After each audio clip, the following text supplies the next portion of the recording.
Bonjour, famille de la chaîne. Ce que je vais vous raconter aujourd'hui a changé ma vie pour toujours, et je dois le partager car je sais que beaucoup d'entre vous ont vécu quelque chose de similaire. Je m'appelle Julien Moreau, j'ai 45 ans, et je suis le curé de Sainte-Cécile-des-Vignes, un petit village en Provence où le temps semble être arrêté. Ma vie était simple, rythmée par les messes, les confessions et le bruit des tracteurs dans les vignes. J'aimais ma communauté, des gens honnêtes et travailleurs qui ne demandaient qu'à vivre en paix sur la terre de leurs ancêtres. Mais la paix est une chose fragile, et certains hommes ne vivent que pour la briser. Aujourd'hui, vous allez voir comment j'ai obtenu ma vengeance de la meilleure des manières. Vous découvrirez comment, après avoir été enterré vivant par un promoteur immobilier impitoyable, et accusé d'avoir volé les fonds de ma propre église, j'ai transformé la plus grande injustice en une arme spirituelle pour exposer la vérité et détruire l'empire d'un homme qui se croyait au-dessus de Dieu. Écoutez mon histoire jusqu'au bout, et dites-moi, qu'auriez-vous fait à ma place? Tout a commencé avec l'arrivée d'Antoine Lemaire. Était un homme charismatique, toujours bien habillé, avec un sourire qui pouvait charmer un saint. Il est arrivé à Sainte-Cécile en se présentant comme un sauveur, un bienfaiteur qui voulait investir dans notre village. Son projet, un complexe hôtelier de luxe avec un terrain de golf, juste sur les terres communales que nos vignerons cultivaient depuis des générations. Il promettait des emplois, la prospérité, un avenir radieux. Mais dans ses yeux je ne voyais pas la promesse, je voyais la cupidité. En tant que curé, je suis le gardien de l'histoire du village. Dans les archives poussiéreuses de la paroisse, j'ai trouvé d'anciens titres de propriété, qui prouvaient que ces terres appartenaient à la communauté, et non à la mairie, qui s'apprêtait à les vendre pour une bouchée de pain. J'ai commencé à organiser les agriculteurs, à leur montrer les documents. Lentement, un front de résistance s'est formé. Je n'étais qu'un simple prêtre, mais je devenais le principal obstacle sur le chemin de Lemaire et de ses millions. La confrontation était inévitable. Un soir, après une réunion houleuse au conseil municipal où j'avais présenté mes preuves, Lemaire m'a attendu sur la route déserte qui mène au presbytère. Il était pas seul. Deux ombres massives l'accompagnaient. Je n'ai pas eu le temps de réagir. Ils m'ont jeté au sol, et Lemaire s'est accroupi près de moi, son sourire avait disparu, remplacé par un masque de pure méchanceté. Il tenait mon crucifix dans sa main. « Vous mettez votre foi dans des papiers poussiéreux, mon père, a-t-il ricané. Mais votre Dieu a abandonné ces gens. Leur salut, maintenant c'est moi. Ces hommes m'ont forcé à entrer dans une grande caisse en bois, une sorte de cercueil improvisé. J'ai prié, j'ai lutté, mais ma voix était étouffée par la peur. J'ai entendu le bruit terrible des clous qu'on enfonçait dans le couvercle, me plongeant dans une obscurité totale. J'y étais pris au piège, mon propre tombeau sentant encore le pain frais. Pendant qu'ils me transportaient, cahoté dans le noir, je n'entendais que le bruit du moteur et leur rire, puis, le silence. J'ai senti la caisse être déposée dans un trou. La terre a commencé à tomber sur le bois, un son sourd et terrifiant, qui enterrait tous mes espoirs. La dernière chose que j'ai entendue fut le murmure de Lemaire, juste au-dessus de moi. « Voyons voir si votre Dieu peut vous entendre de l'enfer. » Puis, plus rien. Juste le poids de la terre et le silence suffocant. Ma disparition a brisé l'esprit du village. Lemaire, ce démon déguisé en ange, est retourné à Sainte-Cécile et a raconté le plus cruel des mensonges. Il a expliqué que le père Julien, rongé par l'avidité, avait volé les 20 000 € du fonds de restauration de Église et était enfui à l'étranger. Il a même produit de faux relevés bancaires. Mon nom, autrefois respecté, était désormais synonyme de trahison. Mes paroissiens, les gens que j'aimais et protégeais, se sentaient abandonnés et floués par l'homme en qui ils avaient le plus confiance. La résistance s'est effondrée comme un château de cartes. Sans leader et le cœur brisé, les vignerons ont cédé un par un aux menaces et aux offres dérisoires de Lemaire. Église, autrefois le cœur battant de notre communauté, se vidait. La honte et le désespoir étaient installés sur Sainte-Cécile. Pendant ce temps, à quelques mètres sous terre, je sentais l'air se raréfier, mes prières devenant de plus en plus faibles. J'étais en train d'accepter ma mort, seul dans le noir, abandonné de tous. Écoutez cette histoire jusqu'au bout et dites-moi, qu'auriez-vous fait à ma place? La route du presbytère était sombre, seulement éclairée par une lune cruelle. J'étais encore secoué par la réunion à la mairie, mais un sentiment de devoir accompli me réchauffait. C'est là qu'ils m'ont attendu. La voiture d'Antoine Lemaire barrait le chemin, ses phares m'aveuglant. 2 silhouettes massives sont sorties avec lui. Je n'ai même pas eu le temps de réciter une prière. En quelques secondes, Yek était à terre, le gravier mordant ma joue, le goût du sang dans la bouche. Le maire s'est accroupi, son costume coûteux à quelques centimètres de la poussière. Il a ramassé mon crucifix, tombé de mon cou. « Vous mettez votre foi dans des papiers poussiéreux, mon père » a-t-il ricané, sa voix douce comme du poison. « Mais votre Dieu a abandonné ces gens. Leur salut, maintenant, c'est moi. » Il n'y avait aucune humanité dans ses yeux, seulement le froid calcul d'un homme qui ne voit le monde qu'en termes de profit et de perte. J était une perte qu'il devait effacer. Ces hommes m'ont soulevé comme un sac de grains, et m'ont forcé à entrer dans une grande caisse en bois. L'odeur du pain fraîchement coupé m'a envahi, une odeur de cercueil. J'ai crié, j'ai lutté, mais mes forces d'homme de 45 ans étaient rien face à leur brutalité. Puis j'ai entendu le son le plus terrifiant de ma vie, le martèlement des clous scellant le couvercle. L'obscurité est devenue totale, absolue. Mon monde s'est réduit à cette boîte étouffante, à mes propres halètements de panique. Le trajet a été un supplice de chaos et de rires étouffés. Puis, le silence. J'ai senti la caisse être déposée dans un trou. La terre a commencé à tomber sur le bois, un son sourd, final, qui enterrait chaque parcelle d'espoir. Chaque pelletée était comme un clou de plus dans mon âme. Juste avant que le son ne soit complètement étouffé, j'ai entendu le murmure de le maire, juste au-dessus de moi. « Voyons voir si votre Dieu peut vous entendre de l'enfer. » C'était la dernière voix humaine que j'entendrais. Seul dans le noir, l'air devenant rare, le choc initial a laissé place à une douleur profonde. Ce haine était pas la peur de la mort, mais la douleur de la trahison. Il n'avait pas seulement volé ma vie, il allait voler mon nom, ma réputation, la confiance que mes paroissiens avaient en moi. Il m'enterrait sous des mètres de terre, mais aussi sous des couches de mensonges. Ce moment, haine, était pas la fin de ma vie, mais le début d'un chemin que je n'aurais jamais cru devoir emprunter. Avant d'être de prêtre de Sainte-Cécile, J était juste Julien, un garçon de la région. J'ai grandi non loin d'ici, dans une ferme où la vie était dictée par le soleil et les saisons. Mon père était vigneron, un homme silencieux dont les mains racontaient l'histoire de notre terre. Il m'a appris à respecter le sol qui nous nourrit, et le ciel qui nous regarde. Ma mère, elle, m'a appris la foi, une foi simple et solide, comme les vieilles pierres de notre église. Ma vocation n'est pas venue d'une vision spectaculaire ou d'une voix divine, elle a grandi lentement, comme une vigne. Je voyais les gens de mon village, leurs luttes, leurs petites joies, leurs besoins de réconfort et de communauté. Je voulais être là pour eux, pas au-dessus d'eux, mais avec eux. Devenir prêtre était ma façon de continuer le travail de mon père. Cultiver quelque chose de précieux. Non pas des raisins, mais elle, âme de notre communauté. J'ai étudié au séminaire d'Avignon, mais mon cœur est toujours resté ici, en Provence. Quand on m'a assigné la paroisse de Sainte-Cécile-des-Vignes, c'était comme un retour à la maison. Elle, église était vieille, un peu délabrée, mais elle avait une âme. Elle avait survécu à des siècles de guerre, de famine et de changement. Elle était le cœur battant du village, et je me suis juré d'en être le gardien dévoué. Mes premières années ont été simples. J'ai appris à connaître chaque famille, chaque histoire. J'ai baptisé leurs enfants, marié leurs jeunes, et enterré leurs aînés. Je partageais leurs repas de fête et leurs moments de deuil. Ma vie était pas faite de grands événements, mais d'une succession de petits actes d'amour et de service. Le presbytère était toujours ouvert, et la cafetière toujours prête. J était leur curé, mais aussi leur voisin. Je était pas un saint. J'avais mes doutes, mes moments de fatigue. Parfois, le poids des confessions me semblait trop lourd à porter. J était impatient, têtu, et j'avais une tendance à prendre les choses trop à cœur, surtout quand il s'agissait de l'injustice.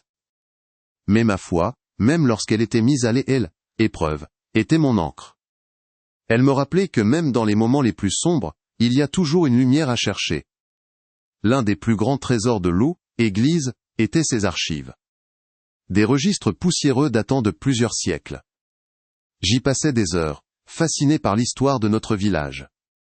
C'est là que j'ai découvert les anciens titres de propriété, ces documents qui prouvaient que les terres communales appartenaient au peuple de Sainte-Cécile depuis des générations. Je ne savais pas encore que ces vieux parchemins allaient devenir le champ de bataille de notre survie. J'avais construit ma vie sur la confiance. La confiance en Dieu, et la confiance en l'homme. Je croyais en la bonté fondamentale des gens. Je pensais qu'en faisant appel à la conscience de quelqu'un, on pouvait toujours trouver un terrain d'entente. Était ma plus grande force, mais aussi, comme je l'ai appris à mes dépens, ma plus grande vulnérabilité. Joël n'était pas préparé à affronter un homme qui n'avait ni conscience, ni âme. Je me souviens des fêtes de la vendange, quand tout le village se rassemblait sur la place de l'église. Il y avait de la musique, de la danse, et le vin nouveau coulait à flot. Était l'image même de la communauté que j'aimais. Des gens simples, travailleurs, unis par un amour commun pour leur terre et leurs traditions. C'est ce paradis fragile qu'Antoine Lemaire est venu souiller avec ses promesses empoisonnées. Il y avait Léo, le jeune servant d'hôtel. Un orphelin discret que les services sociaux m'avaient confié. Il parlait peu, mais ses yeux observaient tout. Je lui apprenais le latin et à s'occuper du jardin du presbytère. Je voyais en lui une âme pure, un peu perdue, et j'essayais d'être pour lui la figure paternelle qu'il n'avait jamais eue. Ce lien silencieux entre nous était l'une des choses les plus précieuses de ma vie. Avant l'arrivée de Lemaire, notre plus grand souci était de savoir si la pluie viendrait au bon moment pour la vigne, ou si nous aurions assez d'argent pour réparer la toiture de l'église. Étaient des problèmes honnêtes, des problèmes de la vie. Nous ne savions pas ce que était la vraie peur. La peur d'un prédateur qui vient vous arracher votre maison, votre histoire, votre dignité.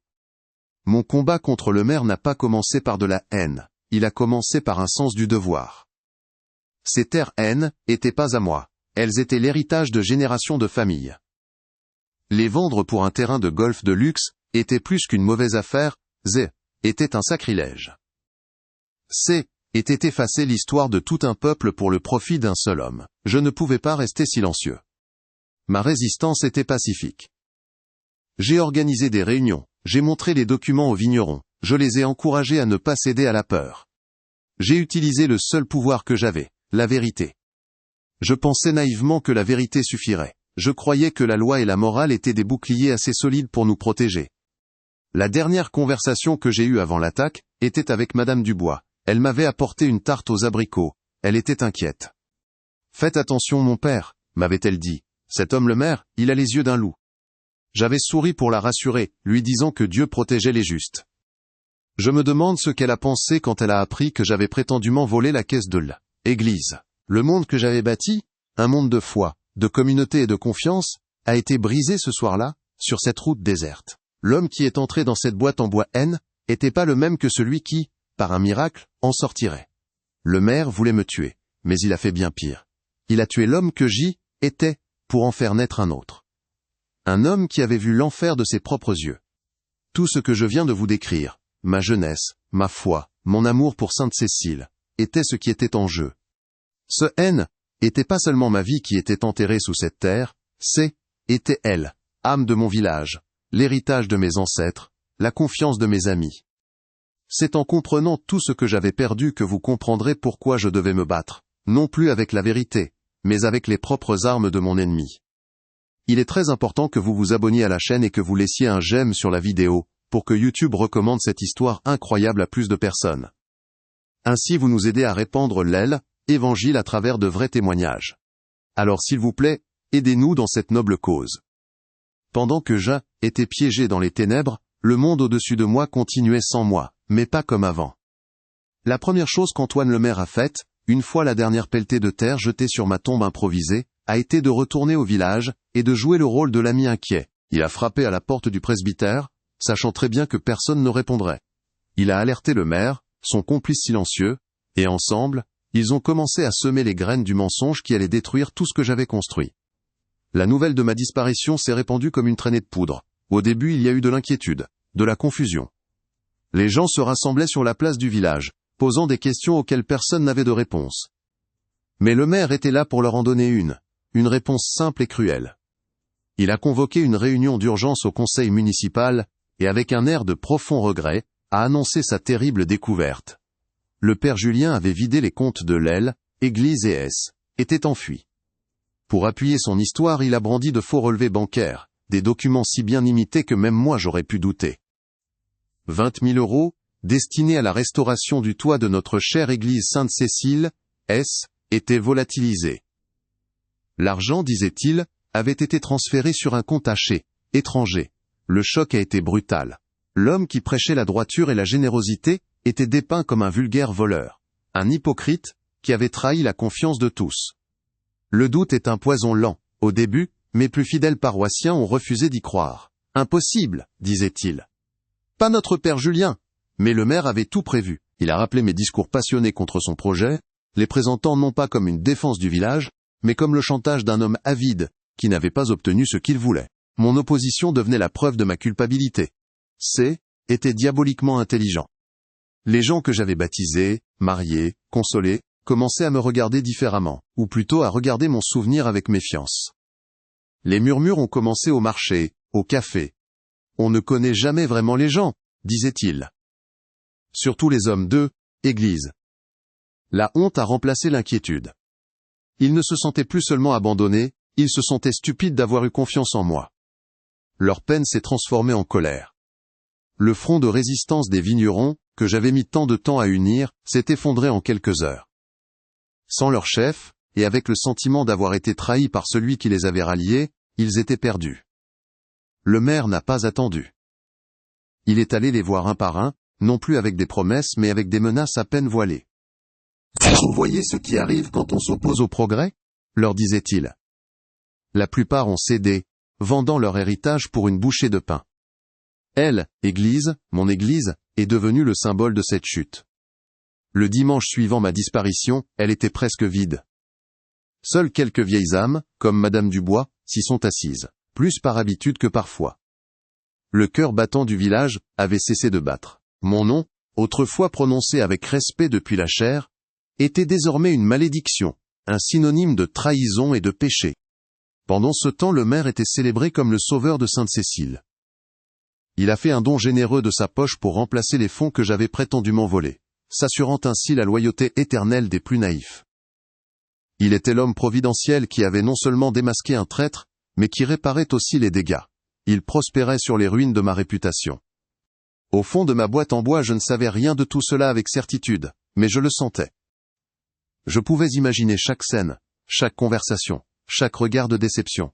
Cette agonie mentale était pire que l'étouffement. Le maire ne m'avait pas seulement enterré vivant, il enterrait mon nom, mon honneur, mon héritage, sous des couches de mensonges. Chaque seconde qui passait, l'homme que j'avais été mourait un peu plus. Je pensais à Léo, le jeune servant d'hôtel. Cet orphelin silencieux, qui voyait en moi une figure paternelle. Quelle confusion devait régner dans son jeune esprit. L'homme qui lui apprenait les évangiles, était maintenant accusé d'avoir enfreint l'un des commandements les plus fondamentaux. L'abandon qu'il a dû ressentir a dû être immense. Une blessure de plus sur une âme déjà meurtrie. La mairie a officiellement validé la vente des terres communales. Les premiers bulldozers sont arrivés. Je ne pouvais pas les entendre, mais dans mon esprit, le bruit de leur moteur était assourdissant. Ils ne déchiraient pas seulement la terre, ils déchiraient des siècles d'histoire, les non-rites, âme même de notre Provence. Tout ce pourquoi je marquais clos, était battu, était perdu. Le journal local a publié un article en première page. Le curé véreux de Sainte-Cécile s'enfuit avec la caisse.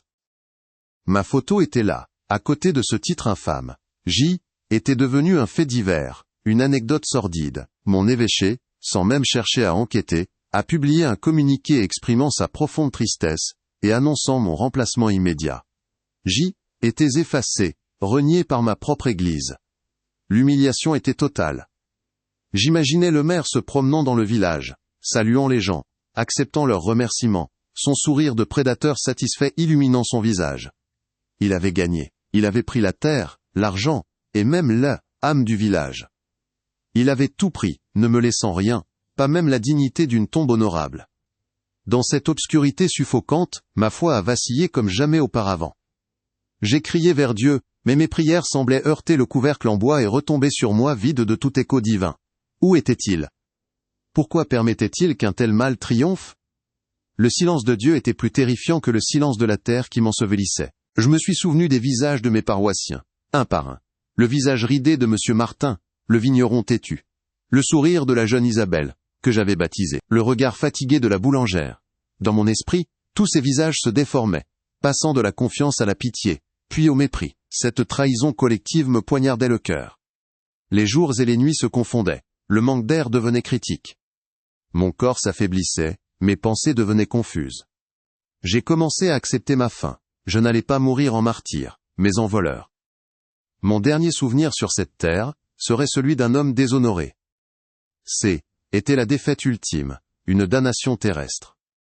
Puis, au plus profond du désespoir, quand il ne restait plus rien que l'attente de la fin, quelque chose a changé. Une étincelle.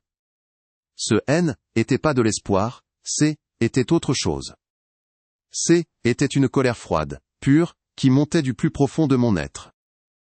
Une colère non pas contre Dieu, mais contre l'injustice. Une colère contre cet homme, qui se croyait un Dieu.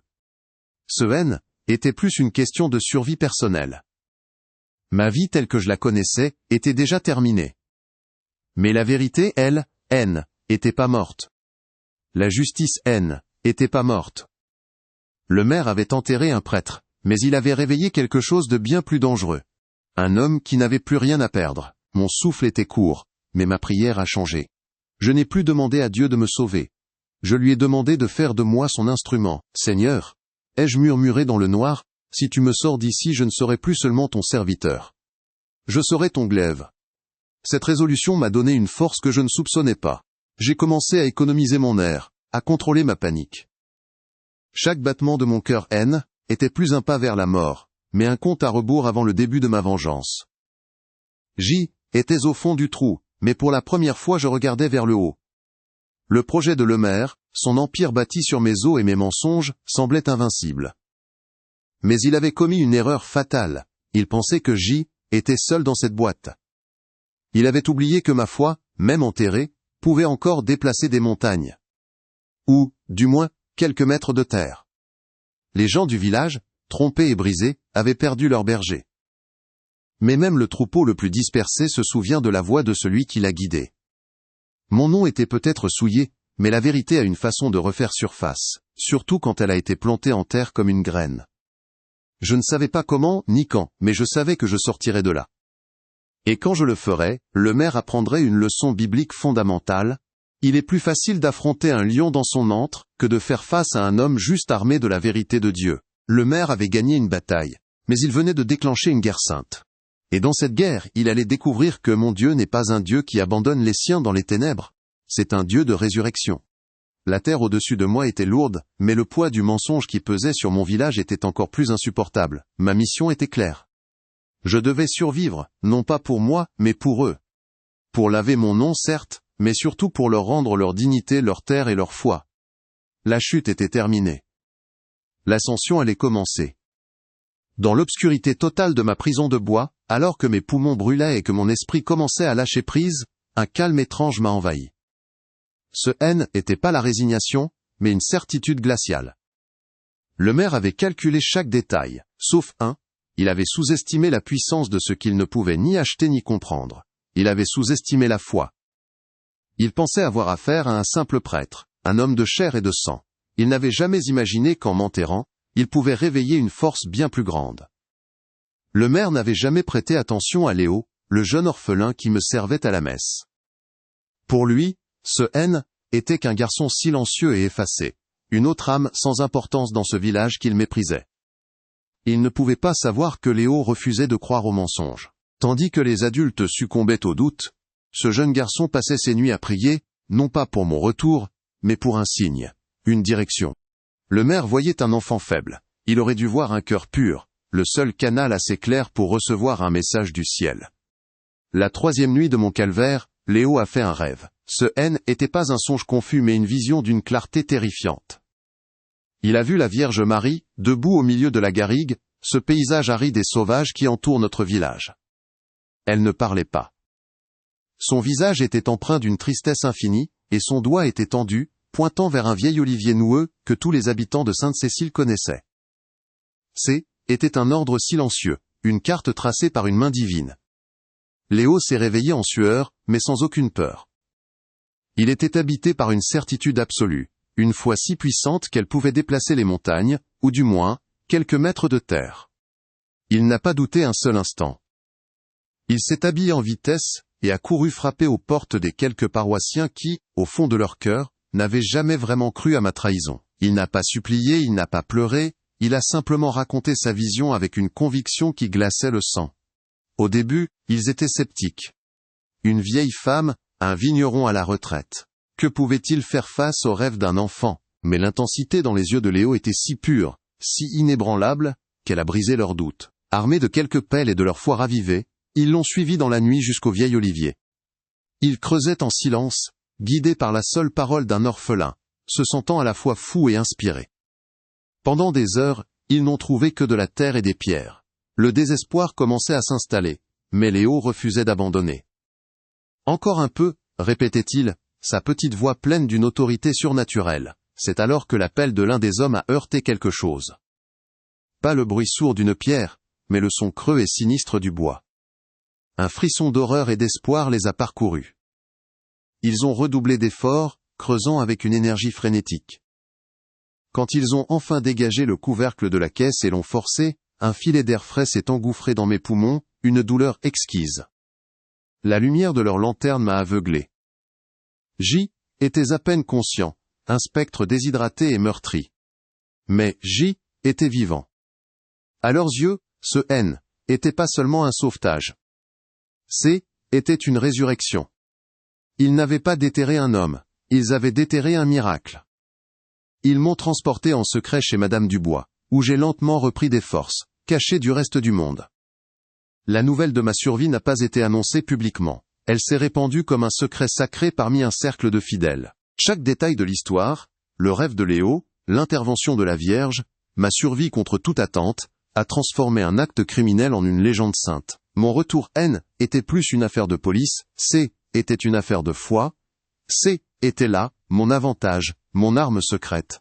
Antoine Lemaire avait basé son pouvoir sur l'argent, la peur et le mensonge. Il avait construit un empire sur des fondations matérielles. Mais je revenais avec une puissance qu'il ne pouvait pas combattre. J était devenu un symbole.